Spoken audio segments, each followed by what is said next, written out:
Let's create a new project. So click this, make sure it's the Windows Forms app .NET Framework C#. That's what I used recently, so that's the default. You might need to search for it over here if that's not what you have as a default, but that's what I want. And I'll call this International. You can call it whatever you want. We're going to have an international flair to this with some different speaking languages. So I'll call it International. And I'll wait patiently, and here we have our familiar setup with Visual Studio. The one thing we have right off the bat is a form. It's Form 1. I'm going to leave the name Form 1, that's fine, but I'll change the caption, and I'm going to call it International, which is the name of what this project is. You can put spaces inside the text property, that's okay. And notice the caption has changed. You can also change the size of this form by grabbing different places and doing what you need to do here. You could make it wider up here, whatever you need to do to change that. I'll go ahead and change its back color right now. We learned how to do that in the previous lesson. I'll go with saddle brown. And I'll make the fore color. And you might think, well, there's nothing on there right now, but by default, things will show up with a fore color. I'll have it be white for right now. And I'm going to need a label, so I'll go to the toolbox and get a label. I will double click and a label will show up. I just pulled off to the side. It's very small. I'm going to change the name of this label. It's actually going to have a message or a sentence.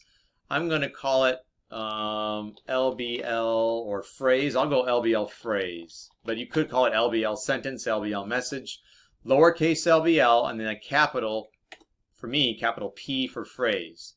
And if you use more than one word, remember no spaces here, and capitalize the first letter of each word. And I'm going to type well, first of all, that's a very small font, so I'm going to adjust that. You can do that too. There, that's a lot bigger. I'll make it even larger. There. Now I'll go to the text property and I'm going to type a long sentence. Anything you want to type in as long as it's school appropriate. And I'm hungry, so I would like chocolate chip cookies. I would like a lot of chocolate chip cookies.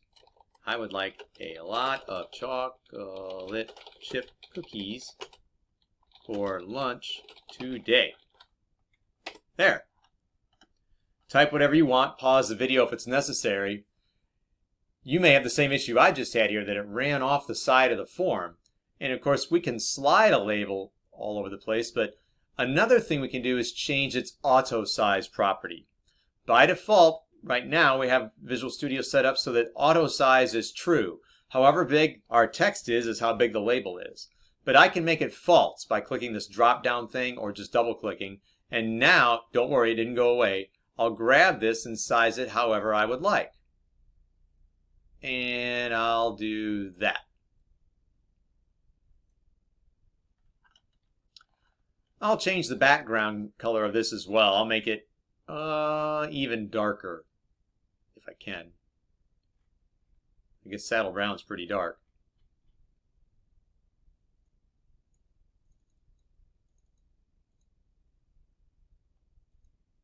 Well, sienna's at least a different shade. So we can see that that's a label. Now notice that it's anchored to the top left. If you would like it somewhere else, for instance, smack dab in the middle, we're going to go down. Again, notice I'm on the label. I'm not on the form. I'm on the label. I'm going to go to the TextAlign property, which is right underneath text. And you notice it's anchored to the top left. So if you want it, for instance, in the bottom center, you could do that. I'm going to put it right in the middle. So those are all some things we can do with a label. Next, I'm going to grab a button. So I'll go to the toolbox and get a button. And it's not very big, as you can see. I'll make it bigger. And of course, this color scheme is not working very well for the button. I'll just address that. Well, let me change the name of the button first. Then we'll address all that other stuff. This is going to end the program. So I'll call it BTN exit. We've seen this before, but you can barely read what's there. So I'm going to deal with the colors of this. I'll make the background color of this, orange red's okay. And the foreground is going to be all right as white. You can make any changes like that you want. But definitely I'm going to have to change the font. It is way too small to read.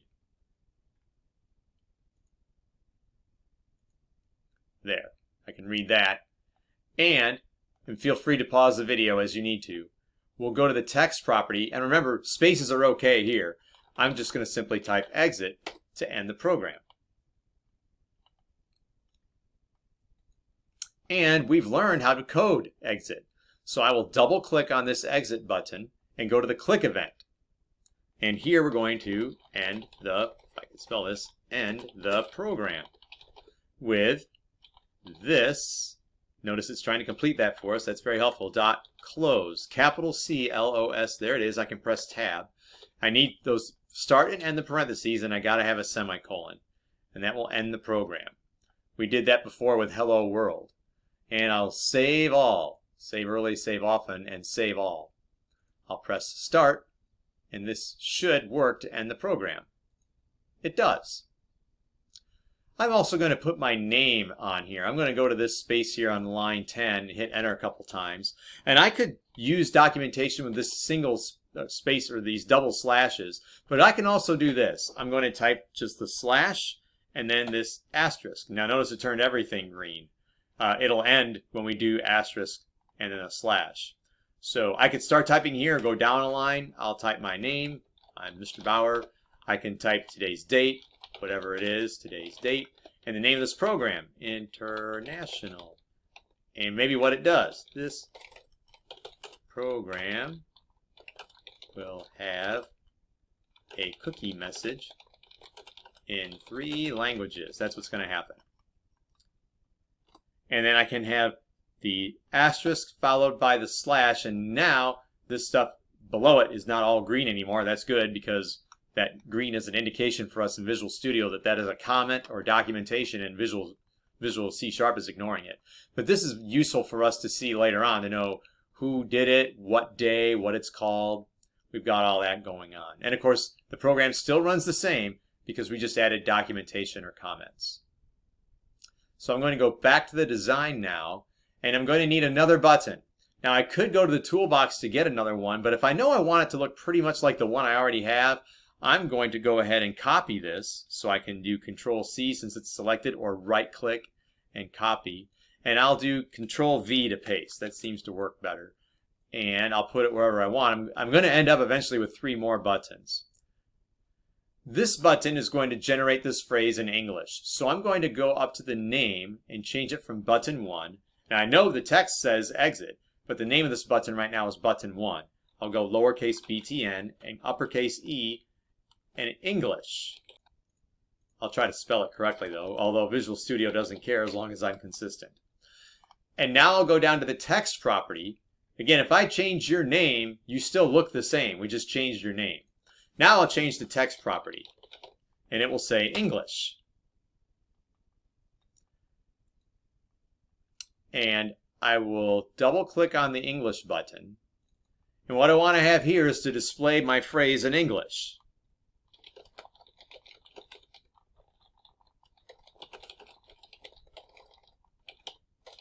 So I've written a little comment to know that with a double slash.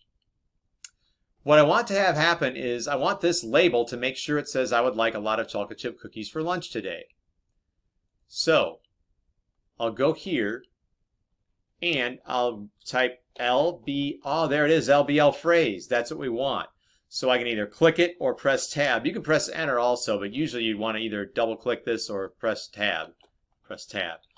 Dot, the property I want to change is the text property right there. Capital T for text. And I want it to equal what I had before. I would like a lot of chocolate chip cookies for lunch today. And after that quotation mark, I'll put a semicolon. Inside the quotation mark is literally, and that's the word we want to use here, it's a string literal, a string of characters inside the quotation marks. That's what we want to have appear in the label.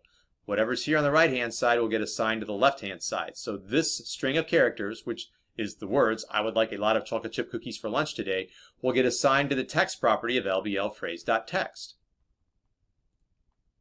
I'm now going to go to this label and click once on it. And I'm going to take this text and wipe it out so it's not even there. So the only way users will see this text is to actually click the English button. So I'll start the program. There's nothing there until I click English. I would like a lot of chocolate chip cookies for lunch today. And then I'll click Exit to end the program. What I want you to do now is pause this video and make 2 more buttons with 2 more languages. You choose what they are. And you can use Google Translate if you like to find out what the phrase would be in another language. In fact, you can just copy and paste it inside quotation marks. Your code will look very similar to what we had inside this ETN English _ click event. lblphrase.text equals whatever it is you've got. So you come up with 2 more languages and 2 more buttons, pause the video, and then I'll see you after you've got that done. Hopefully you had success. I've added 2 buttons myself. BTN Hindi is one of them. And BTN French is another one. And it's very similar to yours. I click English and get a phrase. Here it is in another language, and here it is in a 3rd language. And then I'll press Exit. If you may have noticed as you've been working on this, if you forget something, like for example, if I forget a semicolon, I see a red squiggle from Visual Studio right there at the end.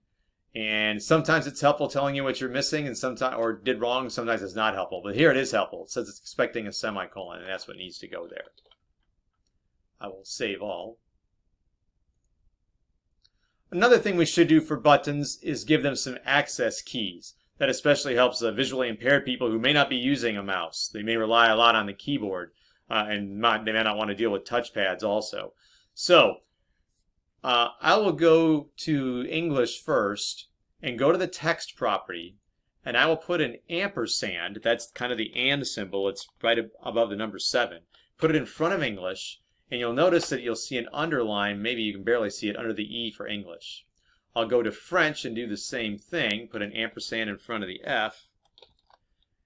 Hit enter, and there it is. You'll only see that when users actually press the Alt key. I'll show you that in a moment. Hindi, I'll put it in front of the H.